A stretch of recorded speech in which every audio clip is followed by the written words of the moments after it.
Class 8th history. Book का नाम हमारे अतीत।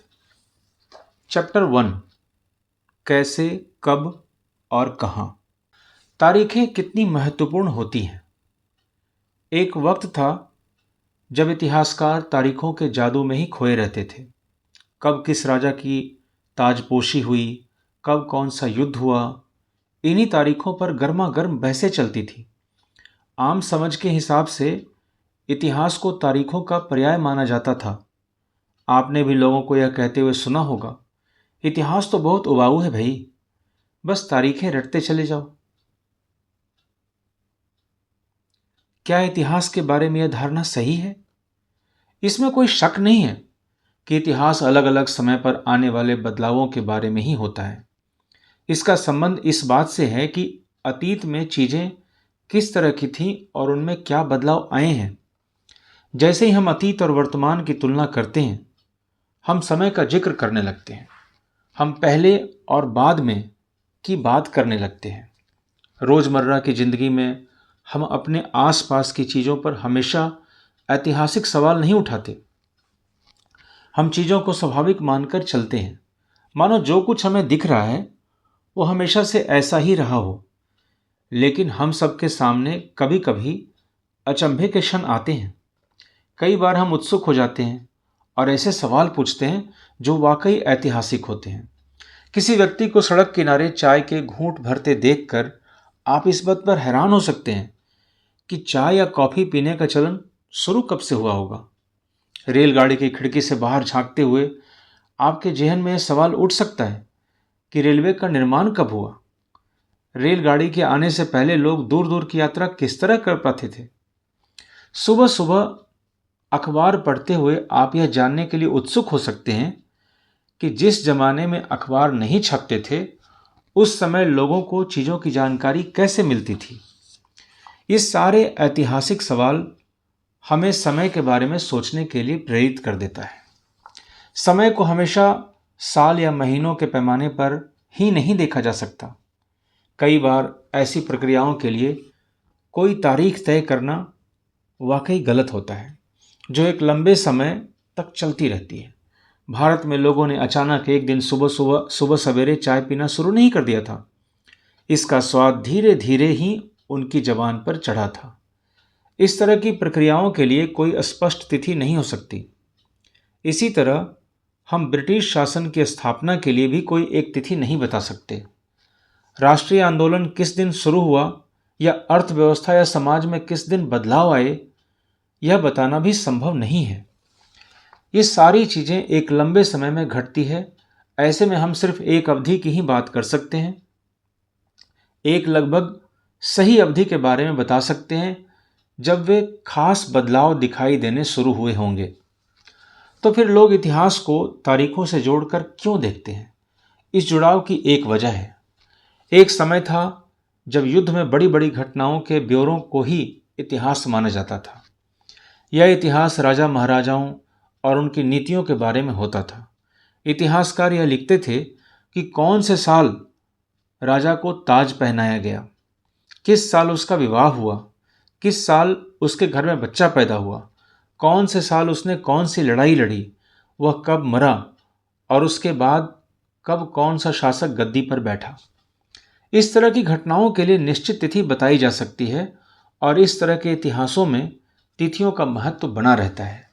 जैसा कि पिछले 2 साल के इतिहास की किताबों में आपने देखा है, अब इतिहासकार बहुत सारे दूसरे मुद्दों और सवालों के बारे में भी लिखने लगे हैं। वे इस बात पर ध्यान देते हैं कि लोग किस तरह अपनी रोजी रोटी चलाते थे, वे क्या पैदा करते थे और क्या खाते थे, शहर कैसे बने और बाजार किस तरह फैले, किस तरह रियासतें बनी, नए विचार पनपे और संस्कृति व समाज किस तरह बदले। कौन सी तारीखें? कुछ तारीखों को महत्वपूर्ण मानने का पैमाना क्या होता है? हम जो तारीखें चुनते हैं, जिन तारीखों के इर्द गिर्द हम अतीत की कहानी बुनते हैं, वे अपने आप में महत्वपूर्ण नहीं होती। वे इसलिए महत्वपूर्ण हो जाती है क्योंकि हम कुछ खास घटनाओं को महत्वपूर्ण मानकर चलने लगते हैं। अगर अध्ययन का विषय बदल जाता है, अगर हम नए मुद्दों पर ध्यान देने लगते हैं, तो महत्वपूर्ण तारीखें भी बदल जाती हैं। एक उदाहरण पर विचार कीजिए। भारत में ब्रिटिश इतिहासकारों ने जो इतिहास लिखे, उनमें हर एक गवर्नर जनरल का शासनकाल महत्वपूर्ण है। ये इतिहास प्रथम गवर्नर जनरल वारेन हेस्टिंग्स के शासन से शुरू होते थे और आखिरी वायसराय लॉर्ड माउंटबेटन के साथ खत्म होते थे। अलग अलग अध्यायों में हम दूसरे गवर्नर जनरलों, Hastings, Wellesley, Bentinck, Dalhousie, Canning, Lawrence, Lytton, Ripon, Curzon, Hardinge, Irwin के बारे में भी पढ़ते हैं। इस इतिहास में गवर्नर जनरलों और वायसरायों का कभी न खत्म होने वाला सिलसिला ही छाया रहता था। इतिहास की इन किताबों में सारी तारीखों का महत्व इन अधिकारियों, उनकी गतिविधियों, नीतियों, उपलब्धियों के आधार पर ही तय होता था। यह ऐसे था मानो इन लोगों के जीवन के बाहर कोई ऐसी चीज नहीं थी जिसे जानना महत्वपूर्ण हो। इन लोगों के जीवन का क्रम ब्रिटिश भारत के इतिहास में अलग अलग अध्यायों का विषय बन जाता था। क्या हम इसी दौर के इतिहास को अलग ढंग से नहीं लिख सकते?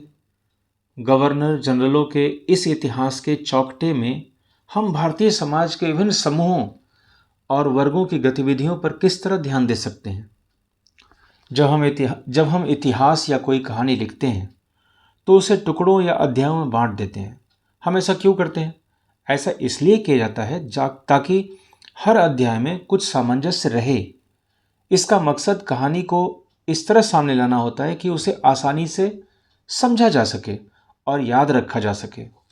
इस प्रक्रिया में हम सिर्फ उन घटनाओं पर जोर देते हैं जो उस कहानी को पेश करने में मददगार होती है।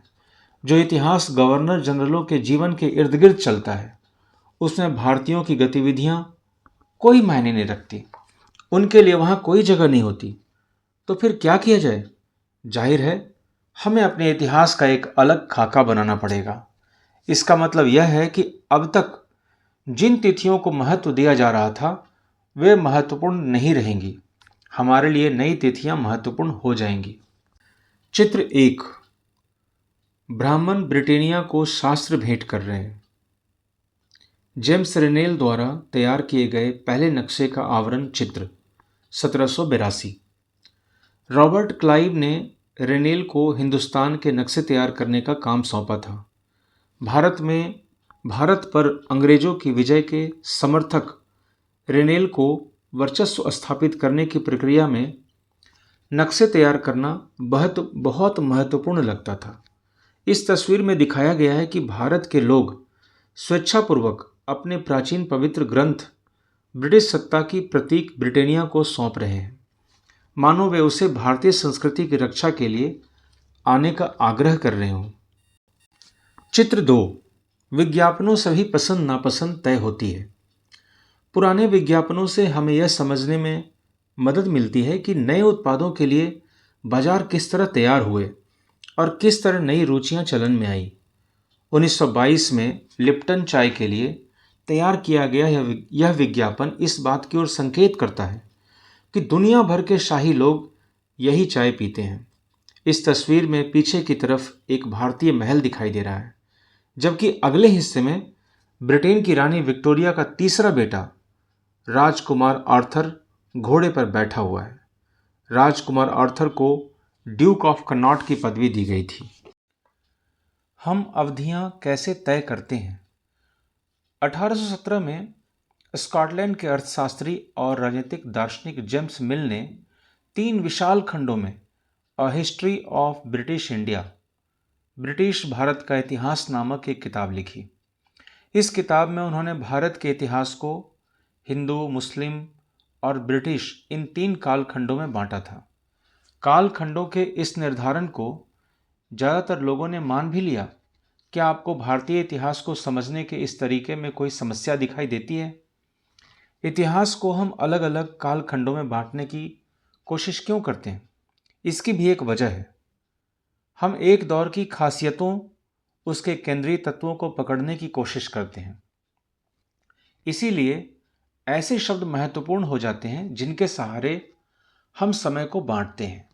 ये शब्द अतीत के बारे में हमारे विचारों को दर्शाते हैं। वे हमें बताते हैं कि एक अवधि से दूसरी अवधि के बीच आए बदलावों का क्या महत्व होता है। मिल को लगता था कि सारे एशियाई समाज सभ्यता के मामले में यूरोप से पीछे हैं। इतिहास की उनकी समझदारी ये थी कि भारत में अंग्रेजों के आने से पहले यहाँ हिंदू और मुसलमान तानाशाहों का ही राज चलता था। यहाँ चारों ओर केवल धार्मिक बैर, जातिगत बंधनों और अंधविश्वासों का ही बोलबाला था। मिल की राय में ब्रिटिश शासन भारत को सभ्यता की राह पर ले जा सकता था।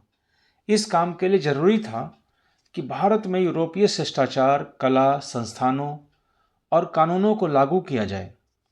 मिल ने तो यहाँ तक सुझाव दिया था कि अंग्रेजों को भारत के सारे भूभाग पर कब्जा कर लेना चाहिए ताकि भारतीय जनता को ज्ञान और सुखी जीवन प्रदान किया जा सके। उनका मानना था कि अंग्रेजों की मदद के बिना हिंदुस्तान प्रगति नहीं कर सकता। इतिहास की इस धारणा में अंग्रेजी शासन प्रगति और सभ्यता का प्रतीक था। अंग्रेजी शासन से पहले सारा अंधकार का दौर था। क्या इस तरह की धारणा को स्वीकार किया जा सकता है? क्या इतिहास के किसी दौर को हिंदू या मुसलमान दौर कहा जा सकता है? क्या इन सारे दौरों में कई तरह के धर्म एक साथ नहीं चलते थे? किसी युग को केवल उस समय के शासकों के धर्म के हिसाब से तय करने की जरूरत क्या है? अगर हम ऐसा करते हैं तो इसका मतलब यह कहना चाहते हैं कि औरों के जीवन और तौर तरीकों का कोई महत्व नहीं होता। हमें याद रखना चाहिए कि प्राचीन भारत में सारे शासकों का भी एक धर्म नहीं होता था। अंग्रेजों द्वारा सुझाए गए वर्गीकरण से अलग हटकर इतिहासकार भारतीय इतिहास को आमतौर पर प्राचीन, मध्यकालीन तथा आधुनिक काल में बांटकर देखते हैं। इस विभाजन की भी अपनी समस्याएं हैं। इतिहास को इन खंडों में बांटने की यह समझ भी पश्चिम से आई है। पश्चिम में आधुनिक काल को विज्ञान, तर्क, लोकतंत्र, मुक्ति और समानता जैसी आधुनिकता की ताकतों के विकास का युग माना जाता है। उनके लिए मध्यकालीन समाज वे समाज थे जहां आधुनिक समाज की विशेषताएं नहीं थी। क्या हम अपने अध्ययन के लिए आधुनिक काल की इस अवधारणा को बिना सोचे विचारे ऐसे ही अपना सकते हैं? जैसा कि आप इस किताब में देखेंगे, अंग्रेजों के शासन में लोगों के पास समानता, स्वतंत्रता या मुक्ति नहीं थी। नहीं, यह आर्थिक विकास और प्रगति का दौर था। बहुत सारे इतिहासकार इस युग को औपनिवेशिक युग कहते हैं। औपनिवेशिक क्या होता है? इस किताब में आप पढ़ेंगे कि किस तरह अंग्रेजों ने हमारे देश को जीता और स्थानीय नवाबों और राजाओं को दबाकर अपना शासन स्थापित किया। आप देखेंगे कि किस तरह उन्होंने अर्थव्यवस्था व समाज पर नियंत्रण स्थापित किया। अपने सारे खर्चों को निपटाने के लिए राजस्व वसूल किया, अपनी ज़रूरत की चीज़ों को सस्ती कीमत पर खरीदा, निर्यात के लिए महत्वपूर्ण फसलों की खेती कराई। और इन सारी कोशिशों के कारण क्या बदलाव आए? आप ये भी जानेंगे कि ब्रिटिश शासन के कारण यहाँ की मूल्य मान्यताओं और पसंद नापसंद, रीति रिवाज और तौर तरीकों में क्या बदलाव आए। जब एक देश पर दूसरे देश के दबदबे से इस तरह के राजनीतिक, आर्थिक, सामाजिक और सांस्कृतिक बदलाव आते हैं तो इस प्रक्रिया को औपनिवेशीकरण कहा जाता है। लेकिन जल्दी ही आप ये समझ जाएंगे कि सारे वर्ग और समूह इन बदलावों को एक ही ढंग से अनुभव नहीं कर रहे थे। इसीलिए इस किताब को हमारे अतीत यानी कई अतीतों पर केंद्रित नाम दिया गया है। चित्र 3, वारेन हेस्टिंग्स 1773 में भारत के पहले गवर्नर जनरल बने। इतिहास की किताबों में गवर्नर जनरलों के कारनामों, जीवनियों में, उनकी गौरव गाथाओं और तस्वीरों में उनके भव्य व्यक्तित्व को उभारा जाता था। गतिविधि: अपनी माँ या परिवार के किसी अन्य सदस्य से बात करके उनके जीवन के बारे में पता लगाएं। अब उनके जीवन को अलग अलग कालखंडों में बांटें और प्रत्येक अवधि की महत्वपूर्ण घटनाओं की सूची बनाएं। स्पष्ट करें कि आपने कालखंड को किस तरह तय किया है। हम किस तरह जानते हैं? भारतीय इतिहास के पिछले 250 साल का इतिहास लिखने के लिए इतिहासकार कौन से स्रोतों का इस्तेमाल करते हैं? प्रशासन अभिलेख तैयार करता है। अंग्रेजी शासन द्वारा तैयार किए गए सरकारी रिकॉर्ड इतिहासकारों का एक महत्वपूर्ण साधन होते हैं। अंग्रेजों की मान्यता थी कि चीज़ों को लिखना बहुत महत्वपूर्ण होता है। उनके लिए हर निर्देश, हर योजना, नीतिगत फैसले, सहमति, जांच को साफ साफ लिखना जरूरी था। ऐसा करने के बाद चीज़ों का अच्छी तरह अध्ययन किया जा सकता था और उन पर वाद विवाद किया जा सकता है। इस समझदारी के चलते ज्ञापन, टिप्पणी और प्रतिवेदन पर आधारित शासन की संस्कृति पैदा हुई। अंग्रेजों को यह भी पता लगता था कि तमाम अहम दस्तावेजों और पत्रों को संभाल कर रखना जरूरी है। लिहाजा उन्होंने सभी शासकीय संस्थानों में अभिलेख कक्ष भी बनवा दिए। तहसील के दफ्तर, कलेक्ट्रेट, कमिश्नर के दफ्तर, प्रांतीय सचिवालय, कचहरी, सबके अपने रिकॉर्ड रूम होते थे। महत्वपूर्ण दस्तावेजों को बचाकर रखने के लिए अभिलेखागार, आर्काइव और संग्रहालय जैसे संस्थान भी बनाए गए। 19वीं सदी की शुरुआत में प्रशासन की एक शाखा से दूसरी शाखा के पास भेजे गए पत्रों और ज्ञापनों को आप आज भी अभिलेखागारों में देख सकते हैं। वहां आप जिला अधिकारियों द्वारा तैयार किए गए नोट्स और रिपोर्ट पढ़ सकते हैं या ऊपर बैठे अफसरों द्वारा प्रांतीय अधिकारियों को भेजे गए निर्देश और सुझाव देख सकते हैं। 19वीं सदी के शुरुआती सालों में इन दस्तावेजों की सावधानीपूर्वक नकलें बनाई जाती थीं। उन्हें खुशनवीसी के माहिर लिखते थे। खुशनवीसी या सुलेख नवीस ऐसे लोग होते हैं जो बहुत सुंदर ढंग से चीज़ें लिखते हैं। 19वीं सदी के मध्य तक छपाई का तकनीक भी फैलने लगी थी। इस तकनीक के सहारे अब प्रत्येक सरकारी विभाग की कार्रवाइयों के दस्तावेजों की कई कई प्रतियां बनाई जाने लगी। स्रोत 1, गृह विभाग को भेजी गई रिपोर्ट। सन 1946 में भारत की औपनिवेशिक सरकार शाही भारतीय नौसेना के जहाज़ों में सिपाहियों की बगावत को कुचलने का प्रयास कर रही थी। उस समय विभिन्न बंदरगाहों से गृह विभाग को जो रिपोर्ट मिल रही थी, उनके कुछ नमूने इस प्रकार हैं। बम्बई, इस बात का इंतजाम कर लिया गया है कि सेना जहाज़ों और दफ्तरों पर कब्जा कर ले। शाही नौसैनिक जहाज़ अभी भी बंदरगाह से बाहर ही हैं। कराची, 301 विद्रोहियों को गिरफ्तार कर लिया गया है। कुछ अन्य संदेहास्पद विद्रोही भी गिरफ्तार किए गए हैं। सारे दफ्तर सैनिक निगरानी में हैं। विशाखापट्टनम, स्थिति पूरी तरह नियंत्रण में है और कहीं हिंसा नहीं हुई है। जहाज़ों और प्रतिष्ठानों पर सैनिक गार्ड तैनात कर दिए गए हैं। किसी परेशानी की उम्मीद नहीं है, सिवाय इसके कि संभव है कुछ सिपाही काम पर न आए। चित्र 4, भारतीय राष्ट्रीय अभिलेखागार 1920 के दशक में बनाया गया। जब नई दिल्ली का निर्माण हुआ तो राष्ट्रीय संग्रहालय और राष्ट्रीय अभिलेखागार दोनों ही वायसराय के निवास के नज़दीक बनाए गए थे। इससे पता चलता है कि अंग्रेजों की सोच में इन संस्थानों का कितना भारी महत्व था। सर्वेक्षण का बढ़ता महत्व। औपनिवेशिक शासन के दौरान सर्वेक्षण का चलन भी महत्वपूर्ण होता गया। अंग्रेजों का विश्वास था कि किसी भी देश पर अच्छी तरह शासन चलाने के लिए उसको सही ढंग से जानना जरूरी होता है। 19वीं सदी की शुरुआत तक पूरे देश का नक्शा तैयार करने के लिए बड़े बड़े सर्वेक्षण किए जाने लगे। गांवों में राजस्व सर्वेक्षण किए गए। इन सर्वेक्षणों में धरती की सतह, मिट्टी की गुणवत्ता, वहाँ मिलने वाले पेड़ पौधों और जीव जंतुओं तथा स्थानीय इतिहासों व फसलों का पता लगाया जाता था। अंग्रेजों की राय में किसी इलाके का शासन चलाने के लिए इन सारी बातों को जानना जरूरी था। 19वीं सदी के आखिर से हर 10 साल में जनगणना भी की जाने लगी। जनगणना के जरिए भारत के सभी प्रांतों में रहने वाले लोगों की संख्या, उनकी जाति, इलाके और व्यवसाय के बारे में जानकारियां इकट्ठा की जाती थी।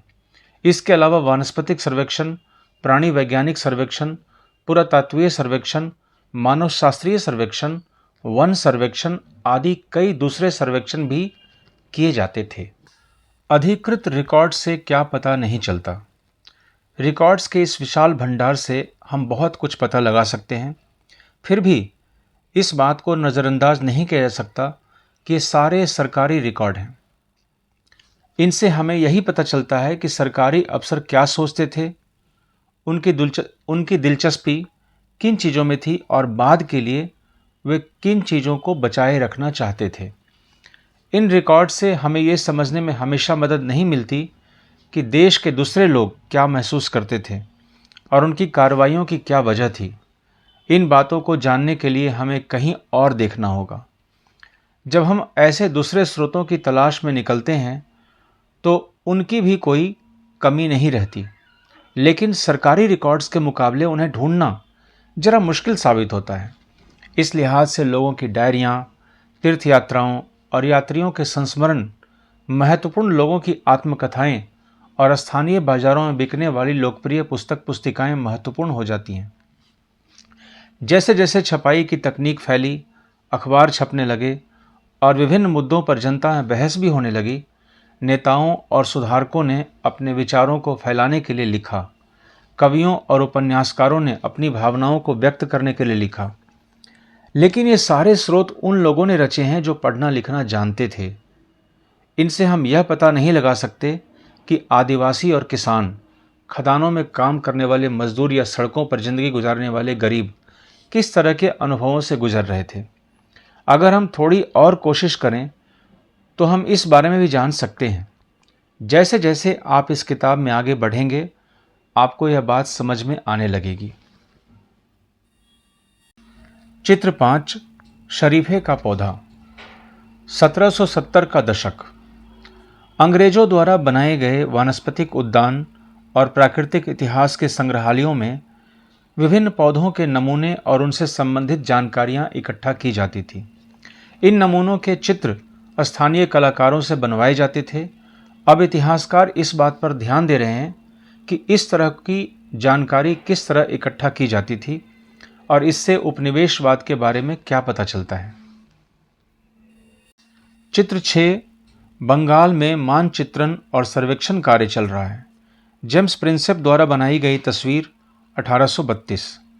ध्यान से देखें कि सर्वेक्षण में इस्तेमाल होने वाले सारे उपकरणों को चित्र के अगले हिस्से में दिखाया गया है।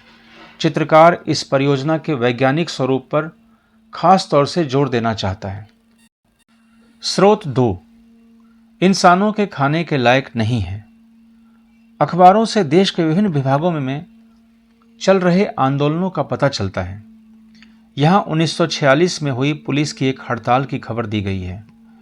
दिल्ली में 2000 से ज़्यादा पुलिस वालों ने बृहस्पतिवार सवेरे अपने कम वेतन और पुलिस लाइंस बावर्ची खाने से आने वाले घटिया भोजन के खिलाफ खाना खाने से इनकार कर दिया। जैसे जैसे यह खबर दूसरे पुलिस थानों तक पहुंची, वहां भी पुलिस वालों ने खाने से इनकार कर दिया। एक हड़ताली का कहना था, पुलिस लाइंस की रसोई से हमारे लिए जो खाना आता है वह कोई इंसान नहीं खा सकता। हमें जो चपाती और दाल खानी पड़ती है उसे जानवर तक नहीं खा सकते। हिंदुस्तान टाइम्स, 22 मार्च 1946। गतिविधि। स्रोत 1 और 2 को देखें। क्या आपको प्रतिवेदनों के स्वरूप में कोई फर्क दिखाई देता है? बताएं कि आपको क्या फर्क लगता है। आइए कल्पना करें। कल्पना कीजिए कि आप इतिहासकार हैं। आप यह पता लगाना चाहते हैं कि आज़ादी मिलने के बाद एक दुर्गम आदिवासी इलाके की खेती में क्या बदलाव आए हैं। इन जानकारियों को ढूंढने के विभिन्न तरीकों की सूची बनाएं।